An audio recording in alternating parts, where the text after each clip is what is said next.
The summer of 1888 burned so hot that Cobre Wash dried to cracked mud, and not one pantry between there and Red Mesa held enough salt beef to last a week. Every family in that territory was begging, borrowing, or going without. Every family except one, and nobody could explain why Reed Halver's lantern never went dark. It was old Graciela Pena who said it first, sitting on the mercantile steps in the iron plate heat of late May, fanning herself with her hat brim. "A man who builds alone," she told anyone who'd listen, "builds a wall. But a man who trusts one soul with his secret, that man builds something that lasts." Nobody paid her much mind at the time. They would remember those words before autumn came.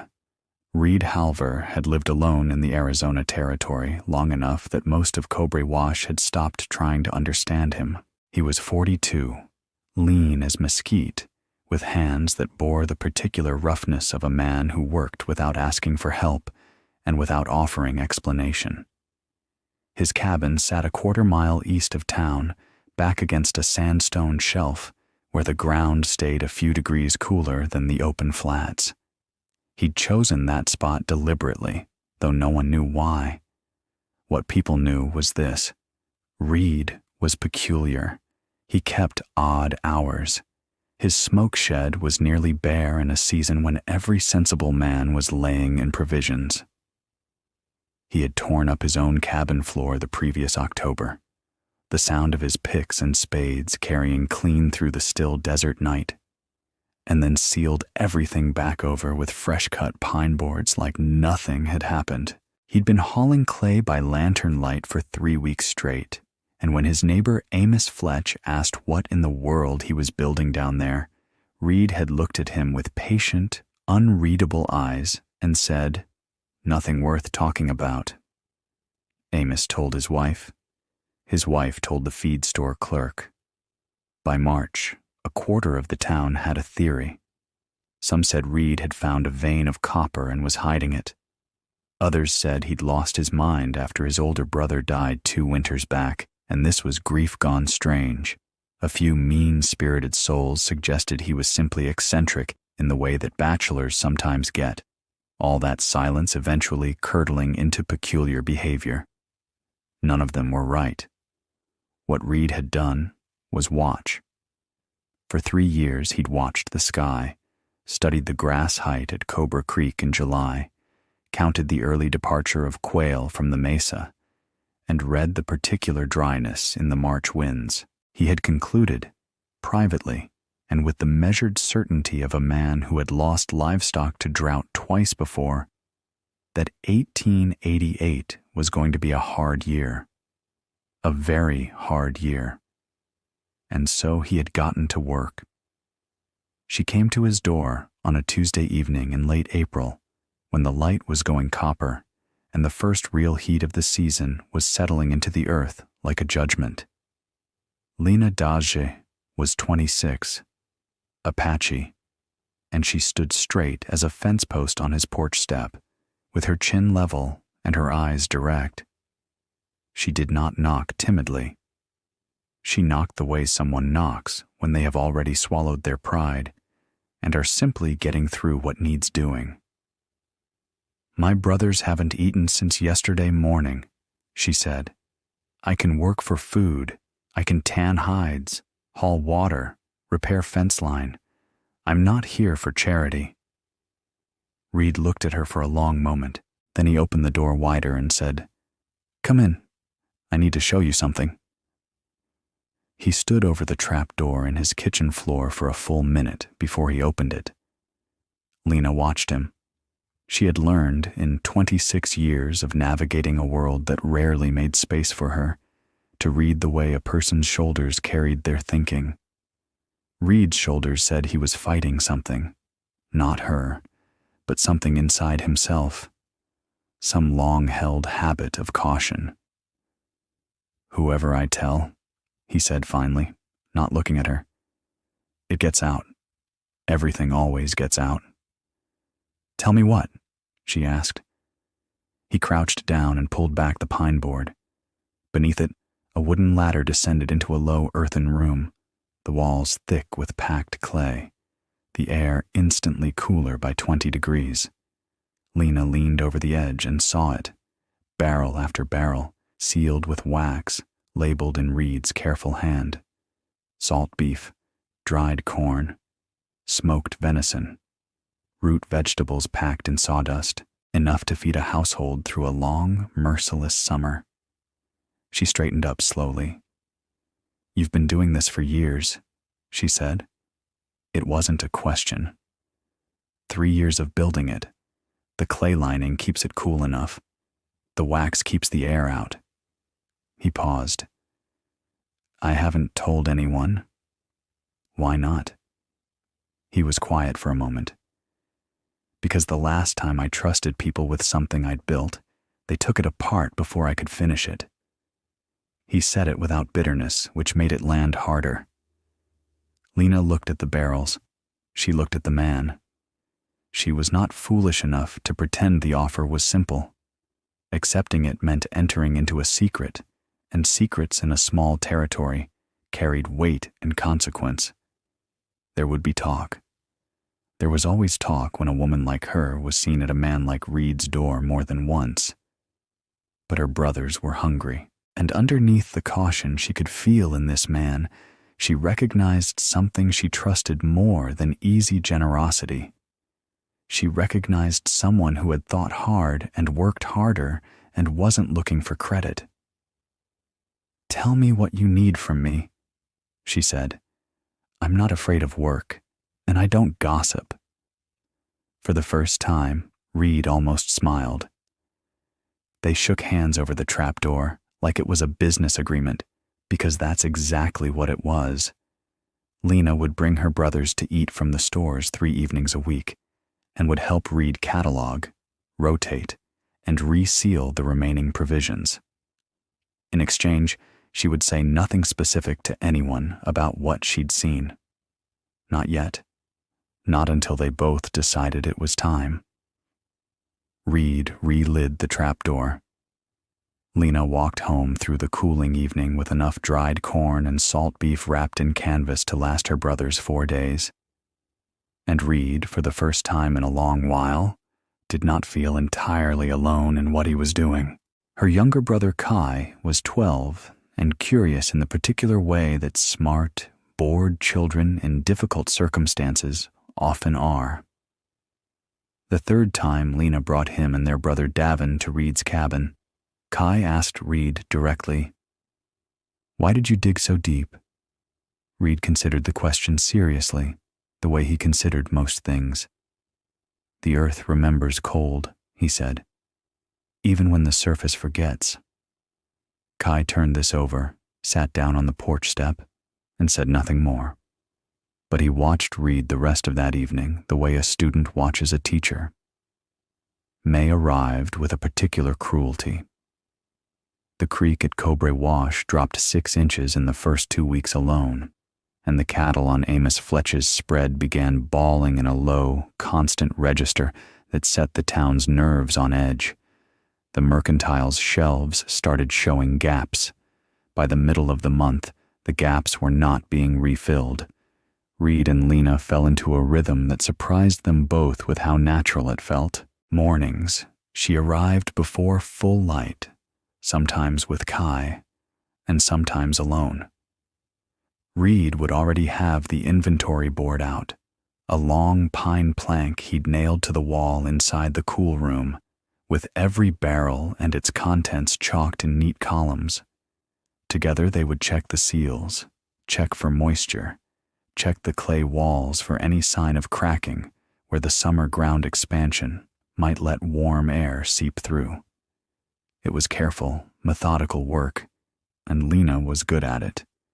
Better than Reed expected, and he told her so. "My grandmother kept a similar room," Lena said one morning, not looking up from the barrel she was examining. "Smaller, dug into the hillside behind our summer camp. She lined it with river clay and covered the entrance with flat stones. People thought it was a grave. Did it work? It worked for 40 years. She sealed the wax edge with a wooden tool and moved to the next barrel. She knew things people didn't give her credit for knowing. Reed understood that more than he said. By the third week of May, the word had spread, slowly, the way bad news always spreads before it becomes undeniable, that this summer was going to be worse than anyone had planned for. The spring rains hadn't come. The grass on the high flats was already showing tan. 2 of the smaller homesteads east of town had packed their wagons.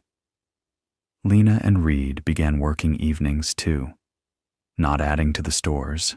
What was stored, and the cool room was at capacity, but rather planning. This was Lena's contribution in a way that hadn't been part of the original agreement, but grew naturally from the work. She had a gift for thinking in portions, in days, in mouths to feed. She sat at Reed's kitchen table with a stub of pencil and began calculating. At current store, if it's just us and my brothers, you have provisions for 8 months, she said, but that's not how this works. What do you mean? She looked at him steadily. People are going to be hungry by July, people with children, people who have been decent to your face and not so decent behind your back, but hungry all the same. She paused. What do you want to do about that? Reed sat with the question. Outside, the evening wind was moving through the mesquite with a dry sound like paper. I built it for one, he said. I didn't build it for the whole territory. I know.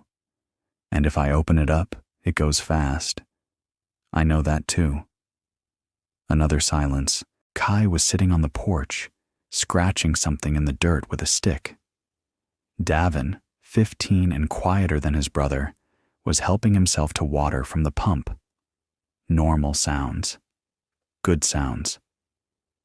If we're careful about it, Reed said slowly, if we portion it right, it doesn't have to go fast. Lena turned the pencil in her fingers. It won't go fast if we're the ones managing it. Not the town, not the mercantile. Us. She met his eyes. If we let other people take over the deciding, we lose control of the ration and it's gone in 3 weeks. Reed thought of the 3 years of work below his feet. He thought of the clay he'd hauled by lantern light while Amos Fletch speculated about his sanity. Then we manage it, he said. Lena wrote the word ration at the top of her page and underlined it twice. June came in like a furnace door swinging open, and by the second week of the month, there was no pretending anymore. The Cobre Wash Creek ran to a thin brown trickle. Amos Fletch's 2 oldest cattle died on a Wednesday. The feed store clerk, a cautious man named Beckett, who had worked that store for 11 years, without ever once looking rattled, looked rattled. Lena had finished her calculations. She had divided the territory's known households into tiers, those with children under 10, those with elderly or unwell members, those who had working adults who could manage on less. She had not asked Reed's permission for this project. She had simply done it, and when she placed the document on his table, Reed read it through twice without speaking. How long did this take you? He asked. 3 evenings. He nodded slowly. It was, he recognized, the kind of thinking he would never have done on his own. Not because he lacked the intelligence, but because he had spent so long working alone that he had forgotten to account for other people. That was a gap in his system he hadn't even known was there. They began quietly, carefully. Lena approached 3 families first. The Garcias, who had 4 children and a grandmother with a bad chest. The Pettiford widow, who had 2 boys and a milk cow that was running dry. And old Graciela Pena, who needed very little, but whom Lena trusted to say nothing indiscreet. Reed met each family at his door in the evening, explained what he had, explained the terms, no more than the portioned amount, no trading it away, no telling others where it came from until he said otherwise. and handed over the wrapped package. None of them asked many questions. Hunger does that. It makes people practical. What Reed noticed, delivering those first portions, was that nobody reacted the way he had always privately feared people would. He had expected the reaction he'd gotten once before in his life. Someone seeing what he'd built and wanting to take it over, redirect it, make it theirs. Instead, these families took what he offered, said thank you with genuine plainness, and went home. The Garcia's youngest brought him a drawing the next day, a cabin with a sun over it, done in charcoal on brown paper. Reed folded it and put it in his coat pocket and didn't mention it. Kai had become, without any formal appointment, Reed's assistant in the cool room. The boy had a memory like a ledger. He could tell you without looking at the board exactly which barrels had been opened and in what order, and he had developed an opinion about which seal waxing method held better in heat. Reed found himself explaining things to him. The angle at which moisture traveled through packed clay, the reason sawdust worked better than straw for insulating root vegetables, why you sealed the barrel from the outside in, not the center out. Kai listened to all of it with the focused intensity of someone who understood that this information was worth more than it appeared to be. You should write it down, Kai told him one afternoon, perfectly seriously. Write what down? All of it. How you built the room, how you seal things, how you know when the clay's gone wrong. He looked at Reed with 12-year-old certainty. Other people will need to know how to do this. Reed looked at the boy for a moment. Then he went inside, found a composition notebook he'd been using for inventory, turned to a clean page, and started writing. Meanwhile, Lena had begun meeting the territory's women in the evenings, at Graciela's house, casually, as if they were simply visiting.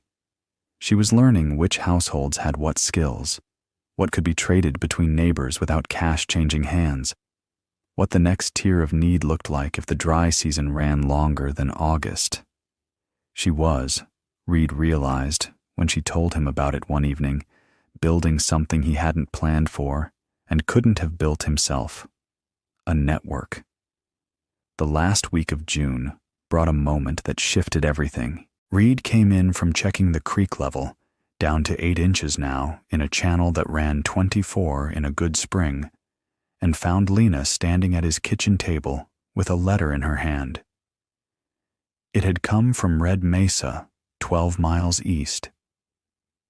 The supply wagon that ran the territory route had broken an axle crossing the wash. It would not be repaired for 3 weeks. There would be no resupply from the outside before late July at the earliest. She set the letter down. They looked at each other. "We're it," she said quietly. Reed nodded.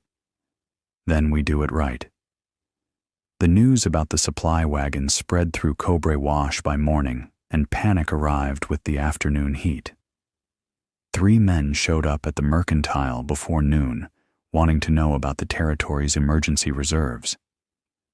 Beckett the clerk told them there were none to speak of, a fact that had been technically true for some time, but was only now, with the supply wagon gone, becoming a present crisis rather than a future one. By evening, Amos Fletch had appeared on Reed's porch. Amos was not a bad man, Reed had always thought. He was the kind of man who operated on the assumption that communities worked through the same logic as cattle. Those at the front of the herd set the direction, and everyone else followed. He'd always placed himself at the front without making too big a show of it. "I've been hearing things," Amos said, standing in the door. "People are hearing all kinds of things," Reed said, "specifically about you, about what you've got stored." Amos looked past Reed into the kitchen with the particular casual authority of a man who considered his business the business of his neighbors. "Town's going to need something to hold it together for the next few weeks. It'd be the right thing to do, Reed, bringing whatever you've got into the community's hands. Let me and Beckett manage distribution. Reed kept his voice level. I appreciate the thought. It's not really a thought. I'm already distributing, Reed said. Carefully, by portion, to the families that need it most first. Amos blinked. He hadn't expected that. On your own terms. On sensible terms. Same terms I'd want if positions were reversed. Amos chewed on this. People are going to want to know the situation. They won't like not being in charge of it. They don't have to like it, Lena said from the kitchen doorway. Her voice was even, and neither hostile nor apologetic. They have to eat, and they will eat. Amos looked at her with an expression that wasn't quite anything definable. Not hostility, not friendliness, but a kind of recalibrating. He had not known she was part of this, Reed could see him realizing. He turned back to Reed. The whole town's going to know by morning anyway, Amos said. You can't keep a secret like this once people are hungry. It's not a secret anymore, Reed said. That's what I'm telling you. After Amos left, Lena leaned against the kitchen counter and said nothing for a moment. He'll talk, she said finally. He already was talking. That's why he came here, to find out what was true before he spread what wasn't. Reed put water on the stove. He's not wrong that people will want to be in control of it. He's wrong about who should be, Lena said. She said it simply, without heat. He's never once thought about who needs it most. He thinks about the loudest first. That's not the same thing. Reed handed her a cup of water and thought about the composition notebook Kai had pushed him to fill, now sitting on the shelf with 12 pages of notes inside it. He thought about Graciela Pena's steady, discreet gratitude. He thought about the Garcia children, the drawing in his coat pocket. We stay the course, he said. We're in the middle of this now. We don't hand it off. Lena drank her water. Agreed, she said, but we're going to have to move faster. If Amos talks, we need the next tier of families to already be receiving before anyone can organize a reason to stop us. They worked through the night. Lena's list had 41 households. They had already reached 9. By sunrise, working by lantern light in shifts, Lena wrapping and labeling, Reed loading the satchel, Kai running the finished packages to the porch in careful stacks. They had reached 22. It was not just the speed that made the night hard. It was the weight of the inventory board, which told them in plain chalk what Lena's mathematics had already forecast. They were moving faster than the planned rate, and if the supply wagon didn't arrive by late July, the second month was going to be thin. Reed stood looking at the board at 3 a.m. and said nothing. Lena stood beside him. We knew this was a possibility. I know. The second month isn't empty. It's just careful. I know that too. What neither of them said, because saying it would have made it more true than they wanted it to be just then, was that the second month depended entirely on nobody taking more than their portion, and people under sustained stress did not always honor portions. By morning, the town knew. Not because Amos had spread a rumor exactly, but because 22 families had received provisions from Reed Halver overnight, and in a town of this size, that was simply visible. People talked. People compared packages. People who had not yet received theirs appeared at Reed's door by 8 a.m. Reed opened the door to each one.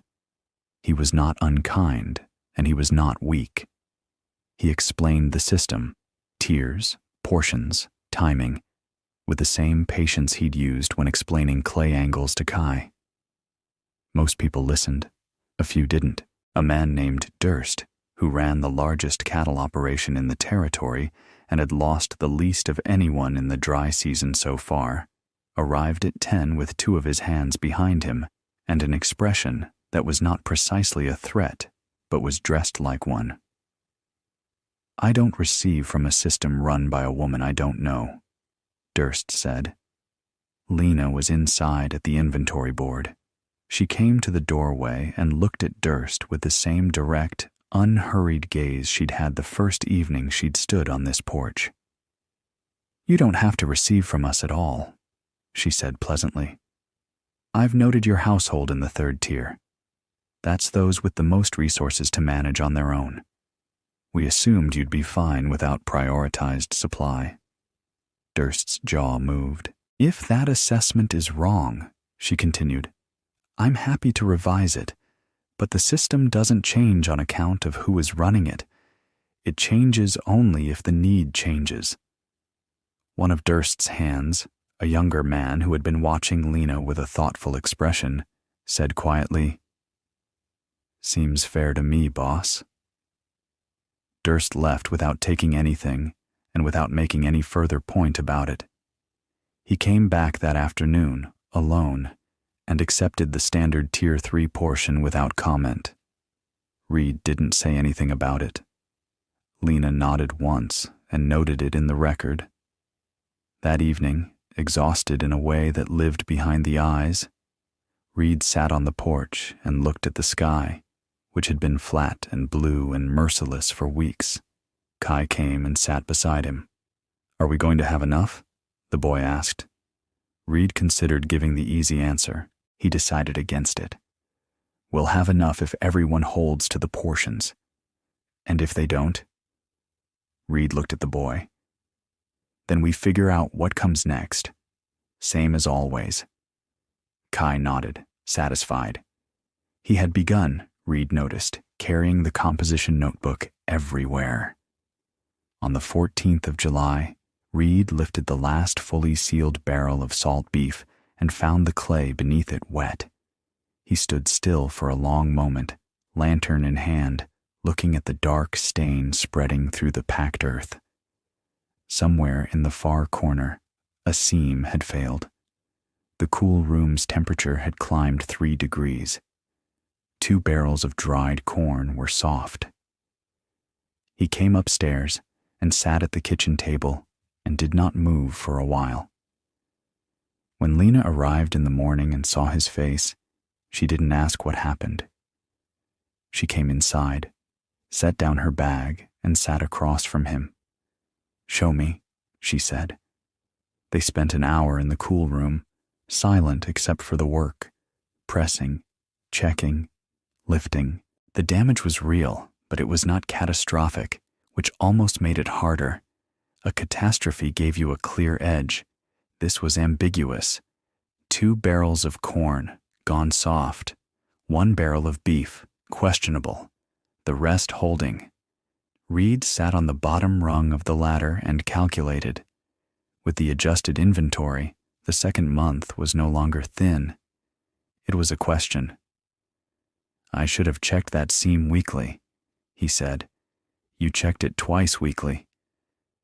"Not that corner. Not after we started distributing. There wasn't time." "Reed." Her voice was steady. 36 families are eating because of what you built. My brothers are healthy. Kai knows more about cold storage than anyone in this territory. Whatever that corner cost us, it did not cost us everything." He looked up at her. "The question isn't what we've lost," she said.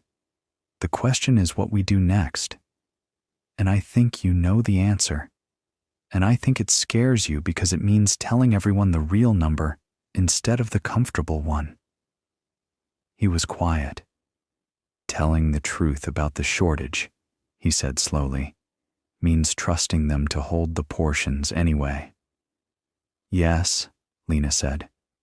"That's exactly what it means." Reed climbed back up the ladder, walked to the shelf, and picked up the composition notebook.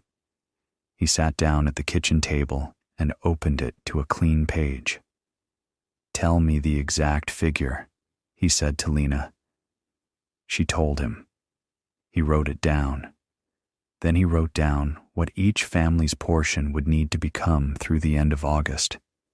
He capped the pen, looked at the numbers, looked at Lena.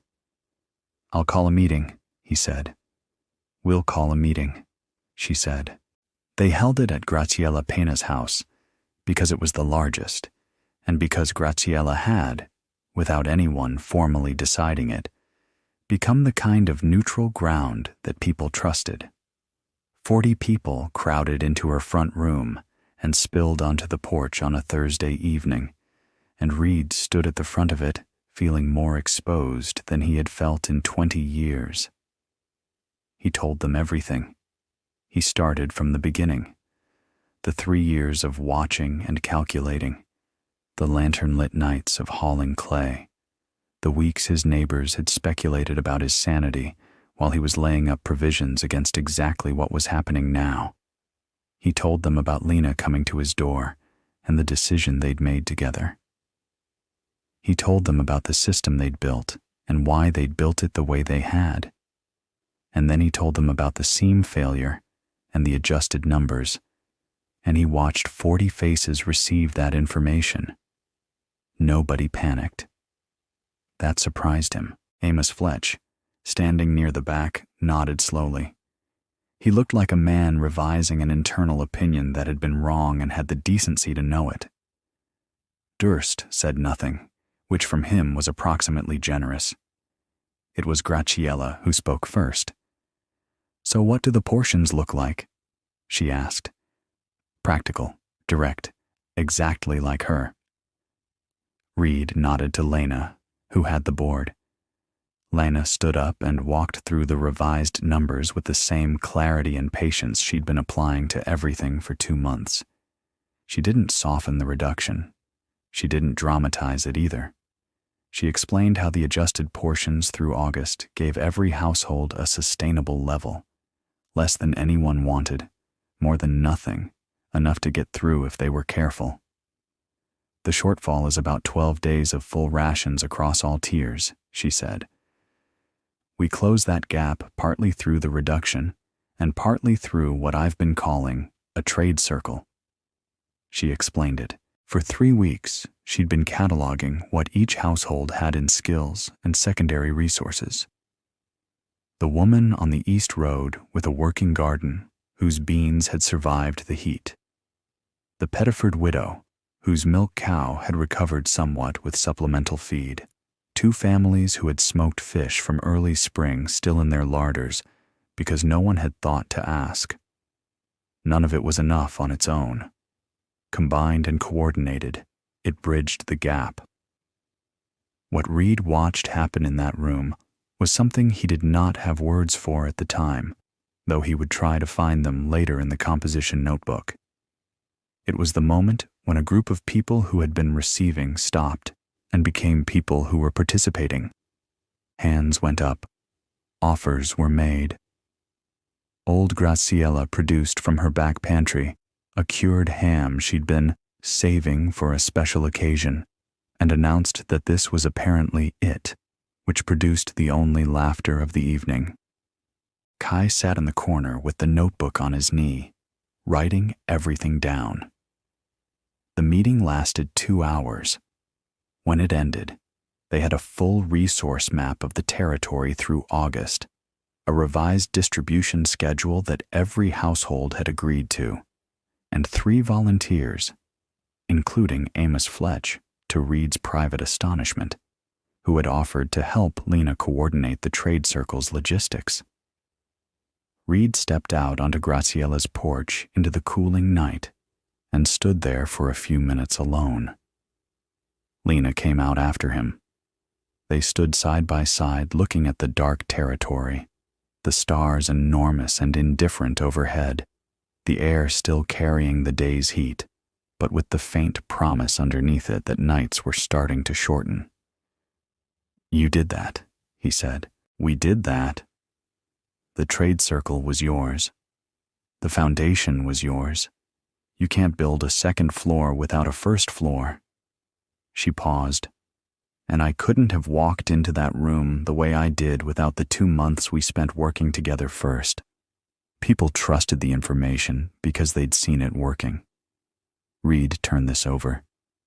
Kai is going to be something, he said. Lena smiled, which was not something she did quickly or cheaply, and so it was worth seeing. He already is something. The supply wagon arrived on July 28th, 4 days earlier than the latest estimate, the crew having worked hard on the axle repair and pushed the team to make up time. It rolled into Cobra Wash carrying flour, salt, dried beans, and a crate of canned goods that the mercantile had ordered in the spring. Beckett unloaded it with the focused joy of a man who had been waiting for this for a month. The dry season held through August, but it held without breaking anyone. The reduced portions had done what Lena's numbers said they would do. The trade circle had closed the gap. On the 1st of September, Reed turned over the empty cool room, all barrels removed, the clay walls intact, the seam in the corner repaired with a packing method Kai had researched and Reed had applied, and stood in it alone for a while. Then he went upstairs and sat at the kitchen table and opened the composition notebook to a new section. He wrote at the top of the page, "How to build a cool room that works."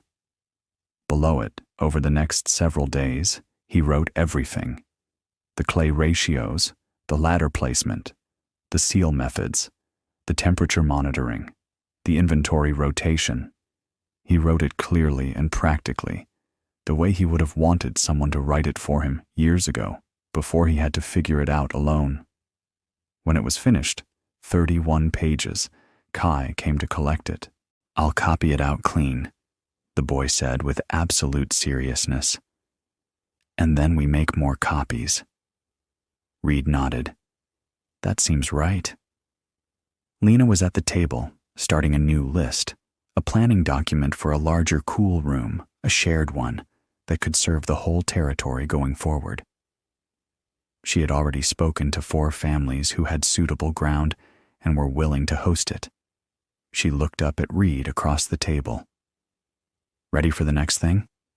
she asked. Reed looked at the notebook in Kai's hands, at the plans on the table, at the woman who had knocked on his door on a Tuesday evening and changed the shape of everything. "Yes," he said.